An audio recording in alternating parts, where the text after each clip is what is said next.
You are Deobandi. میں آپ کو بتاتا ہوں ایک چیز.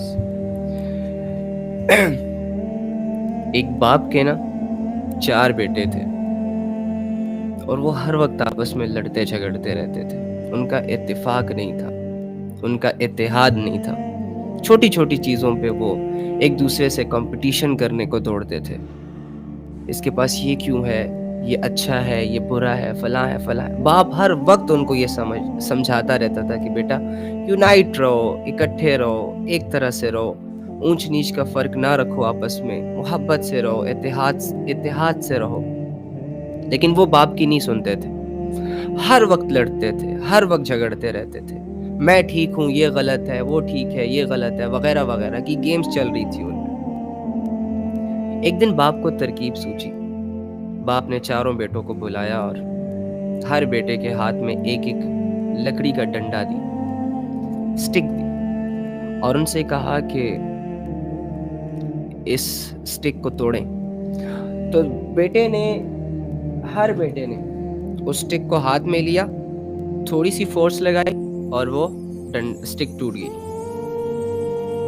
دوسرے بیٹے نے فورس لگائی, وہ بھی ٹوٹ گئی. تیسرے بیٹے نے فورس لگائی, وہ بھی ٹوٹ گئی.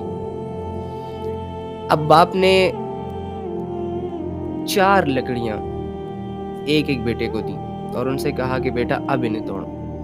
تو جیسے کہ اگر آپ کہیں 1 2 3 4, یہ 4 سٹک ہے. تمام بیٹوں نے بہت زور لگایا, بہت فورس لگائی, لیکن وہ 4 اکٹھی لکڑیاں ان سے نہ ٹوٹی. باپ نے کہا کہ جب تک تم لوگ اکیلے رہو گے, جب تک تم لوگ جدا جدا رہو گے, اپنی سوچ, اپنے اوپینینز, ایک دوسرے کو غلط کہنا, ایک دوسرے سے اختلاف رکھنا, جب تک اکیلے رہو گے تو دنیا بہت ہی آسانی سے تم لوگوں کو توڑ دے گی. لیکن اگر تم لوگ اکٹھے رہے, اگر تم لوگ اس گھٹے کی طرح رہے, تو دنیا بہت مشکل سے تمہیں توڑ پائے گی یا توڑنے میں ناکام رہے گی ہمیشہ. آپ کو پتہ ہے دیوبندی, سنی, وہابی, شیعہ, واٹ ایور جتنے بھی آپ لوگوں کے فرقے ہیں, پوری دنیا اگر ایک ہو جائے نا تب بھی آپ کو نہیں توڑ سکتی, تب بھی آپ لوگوں کو نقصان نہیں پہنچا سکتی. دنیا کو توڑنے کے لیے, تم لوگوں کو توڑنے کے لیے فرسٹ یہ ضروری ہوگا کہ تم لوگوں کو اکیلے کیا جائے. کسی کو دیوبندی کی فیلڈ میں لگا دیا جائے, کسی کو بریلوی کر دیا جائے, کسی کو سنی کر دیا جائے, کسی کو وہابی کر دیا جائے. جب تم لوگ اکیلے سڑکوں پر نکل پڑو گے نا, جب تم لوگ اکیلے راستوں پر نکل پڑو گے, یونائٹ نہیں رہو گے, اتفاق اور اتحاد ٹوٹ جائے گا تمہارا, تو دنیا بہت ہی آسانی کے ساتھ تم لوگوں کے لشکر کو ختم کر دے گی. لیکن اگر تم سب یونائٹ ہو گئے, ڈزنٹ میٹر کہ کس نسل سے ہو, کس قوم سے ہو, کس قبیلے سے ہو, کس فرقے سے ہو, اندر سے اسلام کے پلیٹ فارم پر یونائٹ ہو گئے, تو دنیا تم لوگوں کو کبھی نہیں توڑ پائیں گی. دنیا کی ساری طاقتیں تھک جائیں گی لیکن تم لوگ نہیں ٹوٹو گے. فلسطین کا ایک مسئلہ ہے جو آج کل چل رہا ہے.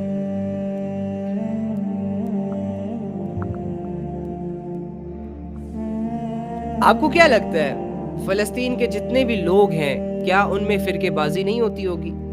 کیا ان میں ذات پات, نسل در نسل کی تفریق نہیں ہوتی ہوگی نا. لیکن جب فلسطین والوں پر ایک حالت آئی تو انہوں نے یہ نہیں کہا کہ میں کس فرقے سے بلونگ کرتا ہوں, انہوں نے یہ نہیں کہا کہ یار یہ تو کالا ہے, میں تو گورا ہوں, میں کیوں لڑوں, وغیرہ وغیرہ. سب یونائٹ ہو گئے. اسی وجہ سے فلسطین تھوڑے سے ہیں لیکن ابھی تک دشمنوں سے فتح نہیں ہو رہے, اور ہماری تعداد بلینز میں ہے, لیکن ہم پھر بھی اتنے کمزور ہیں جسٹ بیکاز آف کہ ہمارے اندر اتحاد نہیں ہے, اتفاق نہیں ہے, ایک دوسرے کو سمجھنے کی صلاحیت نہیں ہے. ایک دوسرے کو دل سے لگانے کے بجائے ایک دوسرے کو دور کرتے ہیں, لڑائیاں کرتے ہیں, جھگڑے کرتے ہیں, تفریق کرتے ہیں, فرقوں میں بٹوا دیتے ہیں. اینڈ یقین کریں اس چیز نے ہمارا بہت نقصان کیا.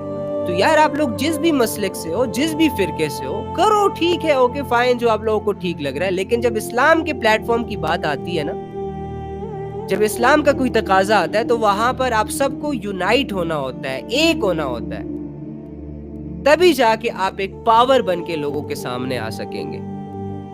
ادروائز اکیلی بکری کو بھیڑیا کھا جاتا ہے. ہماری مثال اس اکیلی بکری کی طرح ہے کہ تعداد کو جب دیکھتے ہیں تو فخر ہوتا ہے کہ مسلمان پوری دنیا میں سب سے زیادہ ہے، لیکن حقیقت کیا ہے ان کی؟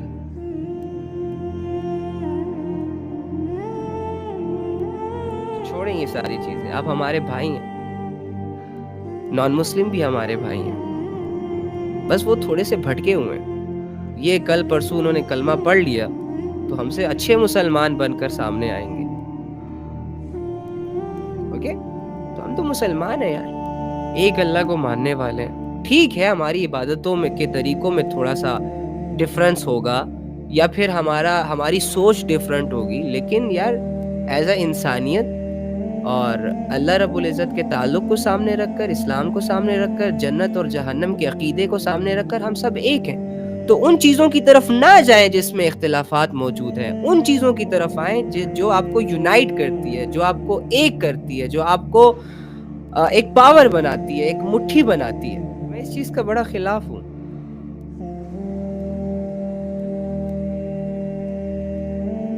اگر لیٹ سپوز مجھے بتائیں کہ یعنی میں آپ لوگوں سے یہ کہنا چاہ رہا تھا کہ اسلام کے لیے کہ اسلام کا جب بھی کوئی تقاضا مسلمانوں پر آئے گا نا تو سارے مسلمان ایک ہو کر اس تقاضے کو پورا کرنے کے لیے جد و جہد سٹارٹ کریں گے۔ کوئی سنی یہ نہیں کہہ سکتا کہ یہ والا جو اسلام کا تقاضا ہے نا یہ دیوبندی کے حوالے ہے، یہ ان کی ذمہ داری ہے، وہ کرے گا۔ دیوبندی یہ نہیں کہہ سکتے کہ یہ والی ذمہ داری جو ہے اسلام کی یہ سنی کے لوگوں کی ہے، وہ کریں گے، اور جتنے بھی یہ فرقے ہیں۔ بھائی اسلام کا پلیٹ فارم ہے، سب یونائٹ ہو جاؤ، اختلافات چھوڑ دو، محبتیں بانٹو، لوگوں کو سینے سے لگانا سیکھو۔ یہ نفرتیں اور یہ اناؤں کی جنگوں نے ہمیں بہت بہت بہت بھیڑ بکریوں کے لشکر میں تبدیل کر دیا ہے۔ ہر بھیڑ بکریوں کی طرح اپنے اپنے راستے پر چل رہا ہے۔ قرآن اٹھاؤ، پڑھو، سمجھو، قرآن کے مزاج کو سمجھو، اور اس مزاج سے دنیا کے سامنے آؤ اور دنیا کو سمجھاؤ اور خود بھی سمجھو۔